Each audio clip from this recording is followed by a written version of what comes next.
In the past, there have been many recordings of wrecks along the coast of Glamorgan, and tales tell of smugglers who were known for looting these unfortunate vessels.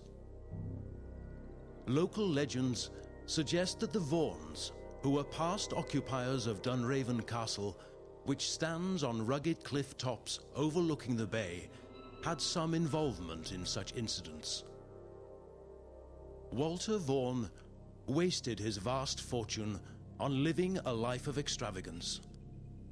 Following the deaths of his 3 children in a drowning accident in the nearby sea, he teamed up with a notorious pirate known as Mat of the Iron Hand, who had lost his hand and replaced it with a hook.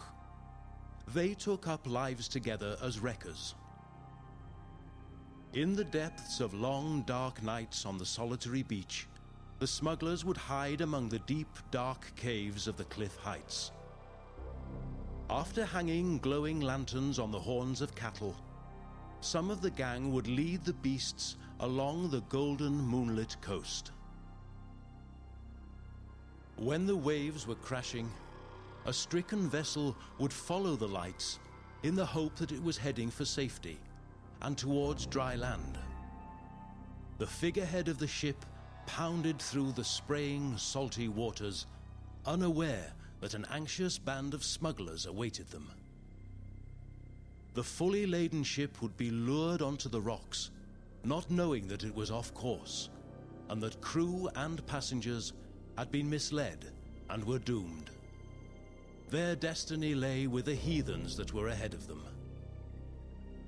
They sailed towards the shore, the tide splashing above the stern, sails shredding in the blustery gale, and spray bursting over the twisting hull. Then there was an almighty thud as the huge timbers of their ship hit the jagged rock, bursting inwards and letting in the freezing, cruel sea. It was every person for themselves as the ship began to break up into small pieces. Those that could swim jumped into the sea, and those that could not fell in anyway to drown. Or if they were lucky, there was a large piece of timber to cling onto. The cries of the crew were unheard, except by the evil smugglers who began to hack to death the sailors and passengers that were unfortunate enough to make it to the shore. The ship was plundered of all its worthy goods. To the sea, it would never journey again, its spirit lost, and the smugglers, with their prize, would melt away into the night.